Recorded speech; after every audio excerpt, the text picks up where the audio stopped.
जय हिंद दोस्तों। और आज मैं आपके सामने फिर एक वीडियो के साथ हाजिर हूँ। और इस वीडियो में मैं बात करने वाला हूँ चुनाव आयोग के बारे में, जो कि सुप्रीम कोर्ट ने अपनी सुनवाई में चुनाव आयोग के लेके बहुत बड़ा ऐतिहासिक फैसला दिया है।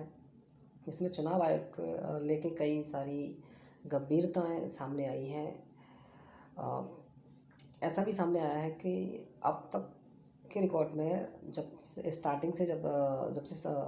चुनाव आयोग की स्थापना हुई है, जब से और अब तक के रिकॉर्ड्स में चुनाव आयोग, पहले मैं आपको इसमें क्लियर कर दूं कि चुनाव आयोग का जो कार्यकाल होता है वो 6 वर्ष के लिए होता है। लेकिन आज तक के रिकॉर्ड्स में केवल एक ही चुनाव आयुक्त है जिनका कार्यकाल 6 वर्ष तक रहा, यानी 90 से लेकर 96 तक रहा है। उनका नाम TN सेशन करके नाम है उनका। तो उनका रहा था केवल, उसके बाद आज तक के रिकॉर्ड्स में कोई भी 6 साल तक अपना कार्यकाल पूरा नहीं कर सका है। चुनाव आयुक्त को लेके एक और चीज़ है कि चुनाव आयुक्त में पहले जो था, स्टार्टिंग में जो प्रोसेस बना था चुनाव आयुक्त को लेके, तो उसमें एक मुख्य चुनाव आयुक्त होता था। उसके बाद फिर जो उसमें कुछ रिफॉर्म्स हुए, उसके बाद उसको उनकी संख्या 3 कर दी गई, यानी एक मुख्य चुनाव आयुक्त और 2 अन्य चुनाव आयुक्त। तो उसके बाद वही प्रक्रिया चली आ रही है।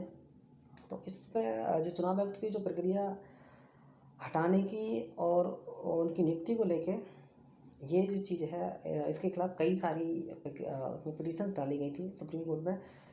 तो उस पर सुनवाई करते हुए सुप्रीम कोर्ट ने कहा है कि ये जो उसमें 4-5 बातें जो थी वो मेन थी। फर्स्ट ऑफ ऑल जो थी उसमें ये थी कि चुनाव आयुक्त को, जो मुख्य चुनाव आयुक्त होता है, उसकी जो प्रक्रिया है हटाने की, वो जो है जो अन्य चुनाव आयुक्त हैं उनसे तो डिफरेंट है।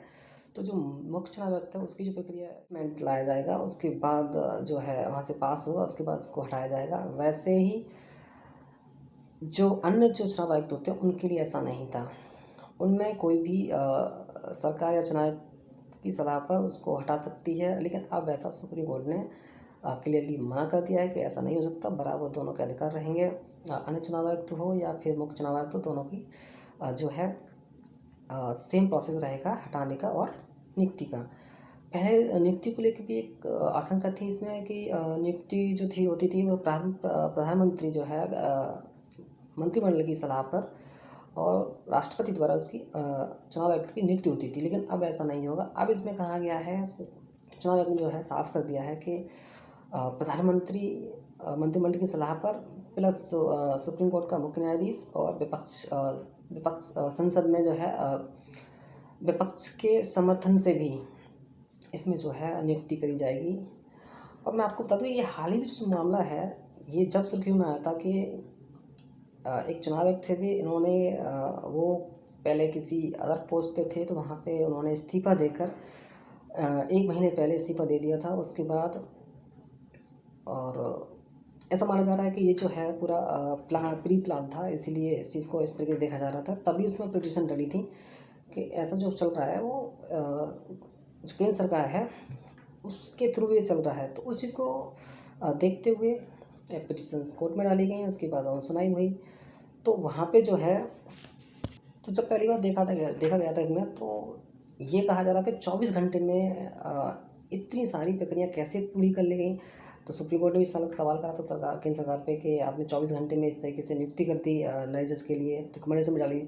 और जबकि उसमें 40 नाम थे, 40 में से 4 लोगों के पहले नाम चुने गए थे। 40 में से 4 के नाम चुने गए थे। उसके बाद 4 में से 1 का नाम आपने 24 घंटे के अंदर इतनी जल्दी सब कुछ कैसे कर दिया। तो इस चीज़ को देखते हुए भी कुछ डाउट गया कि केंद्र सरकार जो है अपने तरीके से इस चीज़ को कर रही है।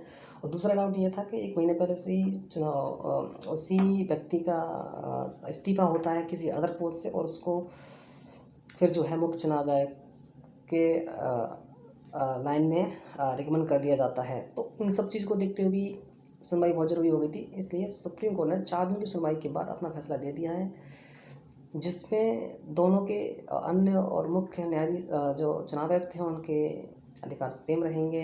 यानी दोनों की नियुक्ति और हटाने की प्रक्रिया सबके सचिवालय यानी सेक्रेटरी सेंट्रल जो होते हैं उनका, और चुनाव आयुक्त का ऐसा कुछ नहीं होता। इसलिए चुनाव जो आयोग जो है स्वतंत्र तरीके से काम नहीं कर पाता है। सरकार जब चाहे जब मनमानी करके उनको हटा देती हैं, जब चाहे नियुक्ति उनकी कर देती हैं। तो इस तरीके से सर सुप्रीम कोर्ट ने इसमें भी साफ कर दिया कि चुनाव आयोग अपना एक सचिवालय होगा, खुद रिक्रूटिंग करेगा और इन सब चीज़ों में ध्यान देगा ताकि स्वतः चीज़ों को पूरा तरीके से मॉनिटरिंग जो यानी कि करी जा सके। और साथ ही चुनाव आयोग जो है अपना स्वतंत्र तरीके से चुनाव कंडक्ट करा सके।